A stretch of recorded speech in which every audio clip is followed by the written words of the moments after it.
Okay, today is very exciting. First and foremost, I'm done with my video series on gun rights and stuff for Tom from Weapons Education, so I can finally say fuck again. Okay, this is my first request video. One of my users, I'm going to write his name over here, wanted my opinion on the Occupy Wall Street crowd. Now, before I give my opinion on the Occupy Wall Street crowd, I want to give you a history lesson. And you'll see where I'm going at the end of the history lesson, which might actually take up the first part of this video. I am Republican. What I'm saying is not a campaign speech, even though it's going to sound a lot like it. I'm just trying to state facts that are scientifically proven. You can read these in history books. You can read these in law books. Okay. The original parties in this country were the Federalist, the most famous was Washington, and the Democratic-Republican. That's what it was called, Democratic-Republican. Democrat-Republican. That party was founded by Thomas Jefferson. And that was to become the Democratic Party. Yes, the slave-owning child molester founded the Democratic Party. There, I said it. Okay, and over time, Republican was dropped from the name, and it just became the Democratic Party. So Andrew Jackson was the first president to call himself Democrat as opposed to Democrat-Republican. Now, Andrew Jackson was also one of the first documented president to survive an assassination attempt while in office.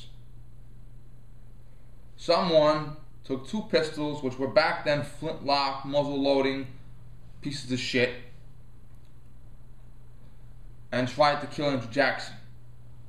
Both pistols malfunctioned, which was not uncommon at all at the time, and Congressman David Crockett, he didn't like Davey, he preferred to be called David. Congressman David Crockett himself, on hand, stopped the assailant. And Andrew Jackson ran over, and he and Crockett beat the fuck out of the assailant.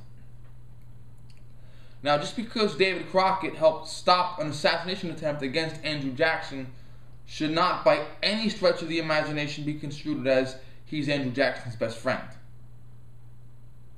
By any stretch of the imagination. Crockett was a member of the Whig Party, W-H-I-G, Whig.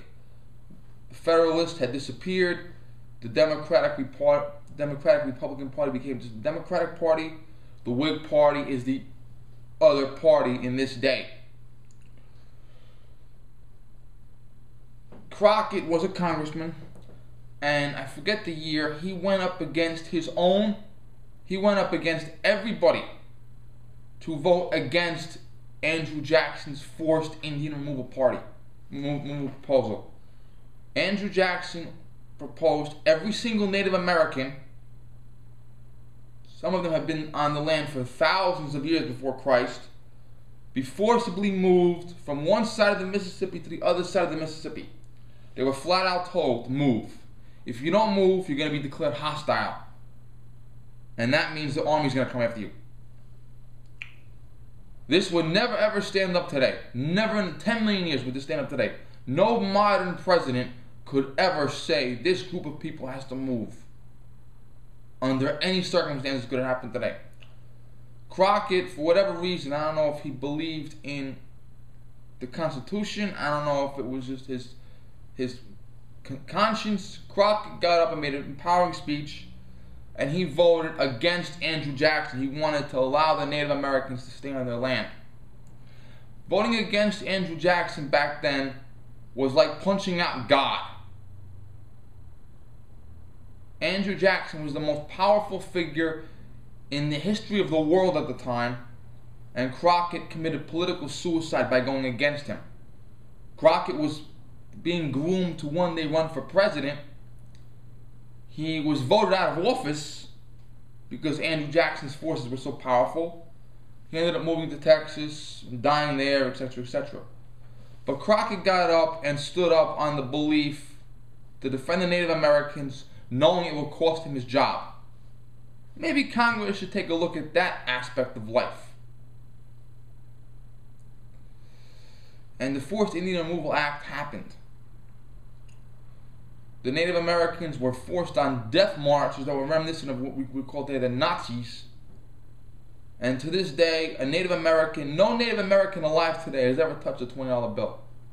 You can stick a gun in a Native American's face and make him take the $20 bill, he won't do it. They'll say, give me ones, give me fives, or give me tens, but I'm not taking a 20. They view Andrew Jackson as America's Hitler. And you can't blame them. Now, fast forward a few decades, we have the Kansas-Nebraska Act. Thomas Jefferson purchased land from the French, called the Louisiana Territory. Thomas Jefferson purchased about 80% of the land we consider today to be the United States. And that land took well over 200 years to settle. Territories, states, it didn't happen until the 19-teens. Now, there was slavery in the South. And people wanted to expand out west. They wanted to buy farms out west. And they said, you know what? We should be allowed to have slaves. Slaves were cheap labor. You bought the slave. You fed him.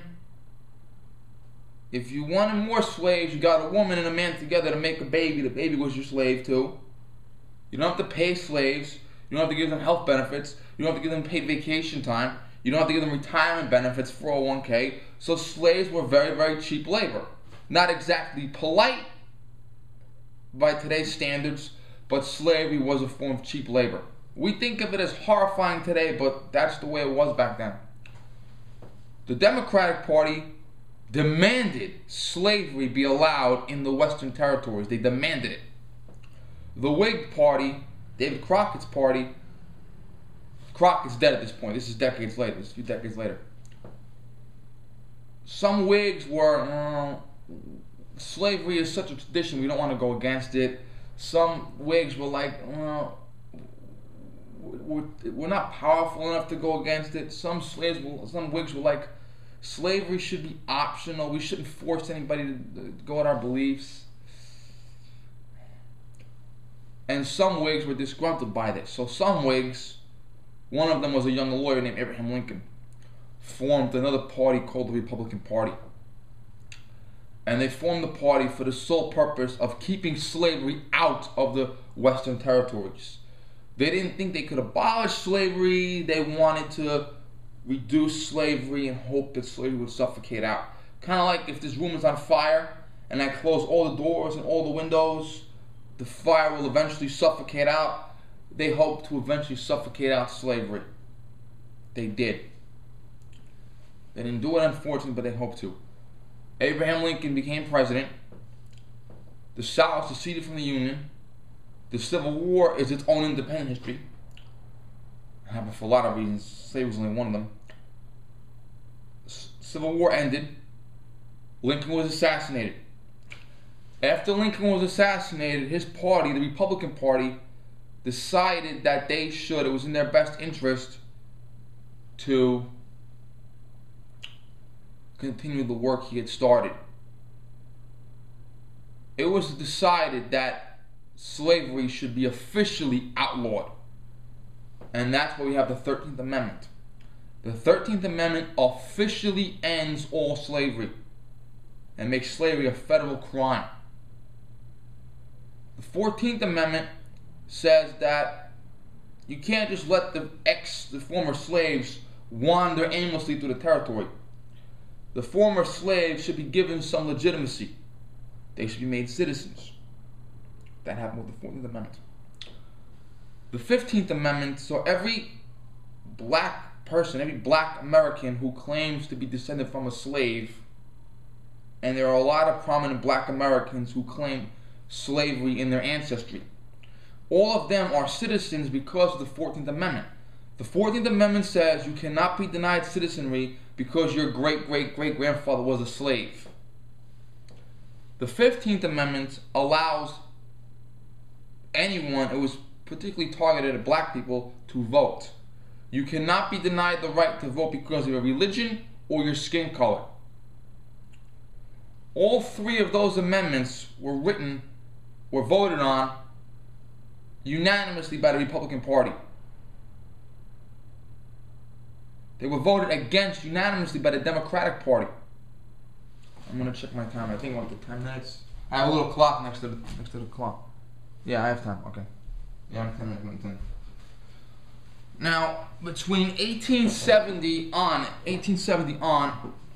the Republican Party pretty much spearheaded every single civil rights act or proposal or law or city ordinance in favor of equal protection for former slaves and their descendants.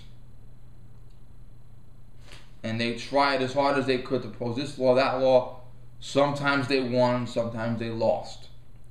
In 1920, they deviated from the formula to spearhead women's suffrage. And then when they finally gave women the right to vote, they went back to the original plan of helping the descendants of slaves and other minorities vote and have rights, especially in the South. Segregation was not a Southern thing. Most people say, if I say segregation to you, you think of the South. What if I told you that my hometown was segregated? My high school was originally founded for white men. No women, no other minority other than white men. My high school was desegregated, I think, in the 50s. But my high school was originally segregated. So there was segregation everywhere in the country, not just in the South. There was segregation in the North too. And the Republican Party tried to stop the segregation. They tried to spearhead integration and desegregation. They tried to give rights. I'm going to stop and start again because what I want to say is going to take a little longer.